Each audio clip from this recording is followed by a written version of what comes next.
সেই রবের কথা আমরা মানতে রাজি না।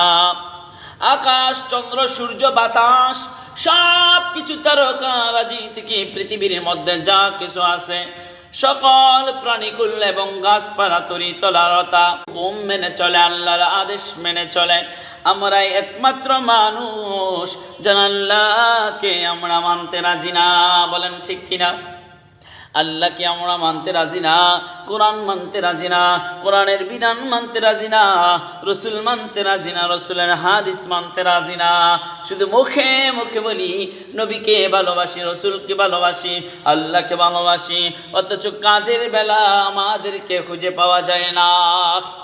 আমার ভাইয়ের, আমার বন্ধুরা, আল্লাহ রাব্বুল আলামিন বলেন, وَإِذَا السَّمَاءُ انشَقَّتْ, আল্লাহ রাব্বুল আলামিন জানায় দিলেন আসমানটা যখন ফেটে যাবে, ঝড় করে পড়ে যাবে, তুলার মতো উড়ে যাবে।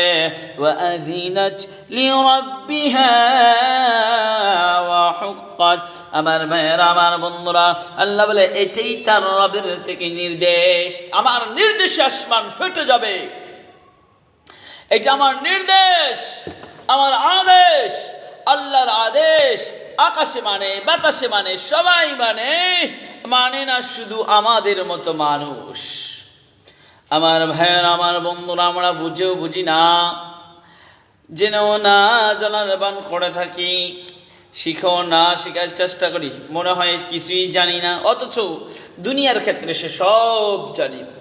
আল্লাহ রাব্বুল আলামিন বলেন ওয়াইদাল আরদু মুদ্দাত, এবং পৃথিবীতে যখন প্রসারিত করা হইবে, পৃথিবীটাকে যখন উড়িয়ে দেওয়া হবে, পৃথিবীটাকে যখন শেষ করে দেওয়া হবে, আল্লাহ রাব্বুল আলামিনের পরবর্তী আয়াতে জানায় দিলেন ওয়া আলকাত মা ফিহা ওয়া তাখাল্লাত,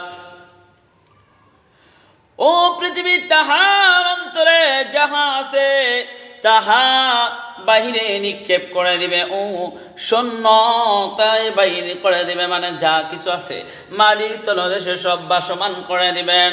মাটির তলে যত লাশ আছে, ধন সম্পদ আছে, টাকা পয়সা আছে, সব কিছু মাটির তলদেশ থেকে উপরে ভেসে আসবে, সব বাহির করে দিবে। কাউকে আর মাটির গর্তে রাখা হবে না, সব তুলে দিবেন। আমার ভাইয়ের, আমার বন্ধুরা, আল্লাহ রাব্বুল আলামিন জানা দিলেন ওয়া আযিনাত লিরাব্বিহা